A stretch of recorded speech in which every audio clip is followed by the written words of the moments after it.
street, holding a sign. I know what it says, but look in my eyes. I need more than money. I am the single mother of three. I know how it looks, but please don't condemn me. I need you to reach me. Will you pray for me? Will you speak to me? Be moved by compassion for me. Help me, I'm falling. Does anybody hear me calling now? I'm calling out for help. I'm in too deep to save myself, or I save myself, or I need someone to help me. I'm the lawyer you met in the coffee shop. I know I sing fine, but really I'm not. My life is crashing. I'm the city you drive through on your way to work. Can't you hear my streets crying, full of pain and hurt? Send me a preacher. Will you reach to me? Please preach to me. There's not much time. Help me, I'm falling. Does anybody hear me calling now? I'm calling out for help.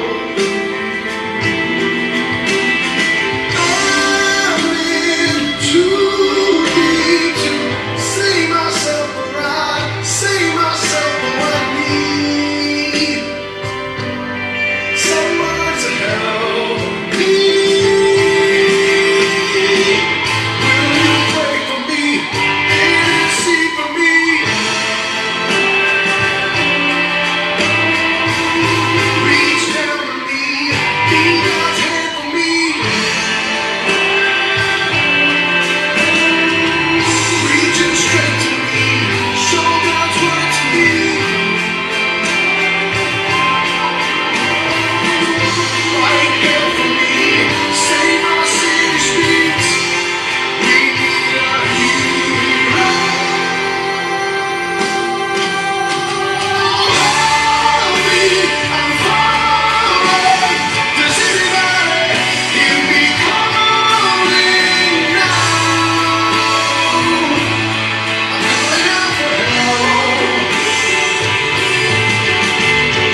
Maybe you better clean your glasses. Grandpa, be nice. We have company, you know. I do know. Ring the cowbell. They'll come running to eat. You mean the dinner bell. And it's dinner on the ground. Why do they still call it dinner on the ground? We never eat on the ground anymore.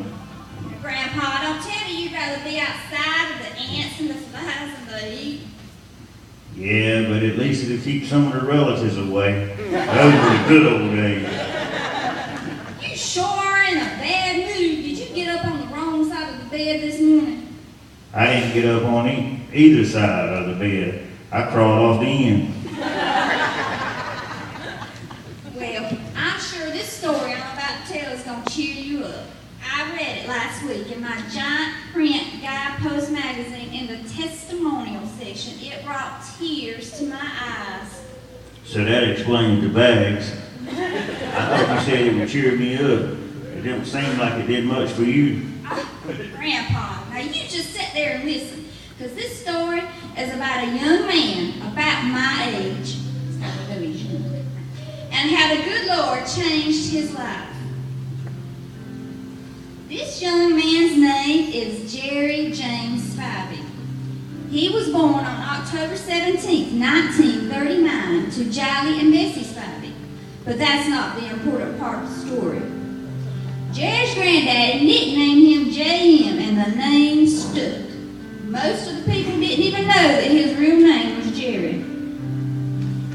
J.M. grew up on the state line, and for those of you who don't know, it is one rough neighborhood.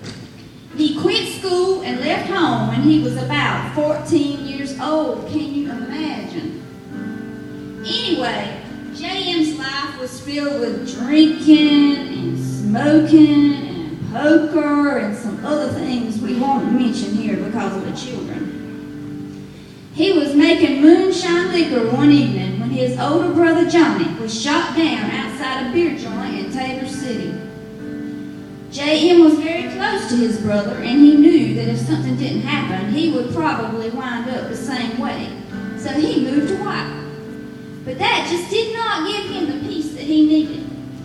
He drove trucks, he did carpentry work, he ran a gas station, he worked at a beer joint. He got drafted into the Army for 2 years, but nothing ever brought him the satisfaction that he was seeking. Even when he met and married a young girl, and I mean a really young girl named Rose, and truly wanted to settle down, his old lifestyle just kept calling him back.